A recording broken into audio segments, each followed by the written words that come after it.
Hey, true believers, it's ENGLENTINE here with a review of Breathless, a new independent comic book. And, well, come on, let's take a look at this cover here because it tells us everything we need to know about the book, about the story inside.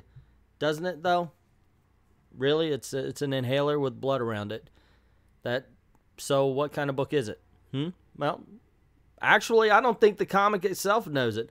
It begins with a young lady trying to buy her inhaler and someone telling her, hey, you know how much this is going to cost you? And she's like, how come everybody's telling me that? And she pays for it, of course. Now, the writer in a little thing in the back said that he wanted to write a story about how people have to pay to breathe. You know, how it's weird because, they can't live without this thing, yet they have to pay for it. That attitude can actually be taken to any medical procedure and such. It's not really of course you're paying for that, but you're also paying for labor, for people's ideas, so forth and so on. So they're not actually slavery. But, I'm sorry, am I ignoring the alien on the table? Am I not giving you enough information about that? Oh, okay, well, hold on. Let me talk about that for a second. Okay, this young lady right here is the friend and co-worker of the person who couldn't breathe, and they're working on an alien. Yeah. Oh, and she's a lesbian, and she's going to tell you all about every conquest and every person she finds attractive, like someone who killed the alien. And then, of course, the protagonist is going to be like, hey, help me out here, and please shut up, because you know what? That I don't need to hear it. And then she's going to say, ha, ha, ha, sorry. They cut something on the alien. Spore goes into the girl's face, and she can breathe again. There you go. That's that. And then they start talking about other things. Do you know what they don't talk about? The freaking alien. No, seriously. This is a world that has this. Now, it might be a demon. It could be. I don't know. It doesn't say why they're there. It doesn't say how they got there. It doesn't say what they are, except for it's a hisser. Really? Okay, so what's a hisser? Doesn't say. Doesn't let us know. There's a whole force that take them down to bring to them to cut up and discover things, and apparently that they're using them for medical experiments and so forth and so. Oh, and there's a succubus. Yeah, she actually goes and talks to a succubus. No explanation. Why is the succubus there? What is the how did they get there? What is it doing? Are they good? Are they bad? How did they become friends? Why is she friends with a succubus? Nothing.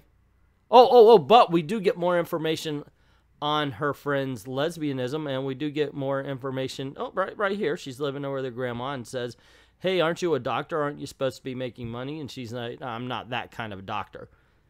And, but we don't really find out much about the living situation. We do find out that they're eating TV dinners. That's about all. Then it goes right back into talking to her friend about relationships. It talks about the company, but not the world around it. That's what I'm getting to. Point being is, this is, oh my gosh, and it doesn't really give us any information about the characters, other than the fact that they're really just caricatures. There's nothing to it. You got the big evil pharmaceutical company who wants to put a kibosh to the fact that they may have found the cure for asthma with this alien, this spore that popped up and hit the girl, but you don't get any world building. You don't get any idea who they're working for. You don't get any idea what their job is other than cutting up an alien. You don't get any idea of the world around them at all.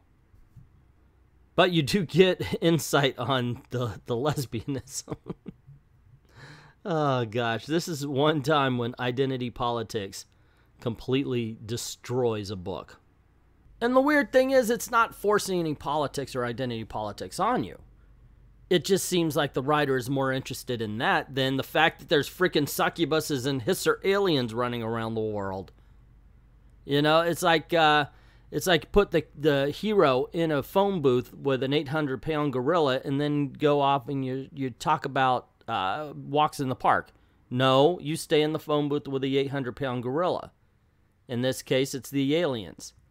And they just move away and start talking about the walks in the park. It doesn't make sense. I'm sorry, gang. This one's a bust. I cannot recommend Breathless. But that's just my opinion. What is yours? Have you read Breathless? Are you interested in buying it? Did you buy it?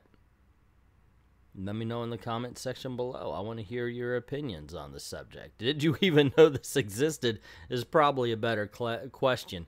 Anyway, once again, let me know in the comments below. Also, if you like this video, you want to see more, click like, click share, and subscribe. And if you haven't done it already, hit that notification bell so you don't miss anything around these parts, because cool things happen. Especially Saturday nights, 9 p.m. Eastern Time, where we play Comic Book Thunderdome, putting two geeks against each other in all sorts of debates and questions that basically we fight about on Twitter and all sorts of comic book forums, and even sometimes in the comic shop. Also, this is a way to make a living, so if you don't mind heading on over to Patreon, drop $1 in the till. Helps keep the lights on, helps keep making videos for you. For as little as $1, you could join the Great Graphic Novel Giveaway. That's where we just pull a name of a patron out of the hat. And, you know, whatever graphic novel's on display for giveaway that month, we send it to you. Easy peasy. So, I'd like to thank everybody who's already done that. And to everyone, all of the true believers, we say thank you very, very much for watching.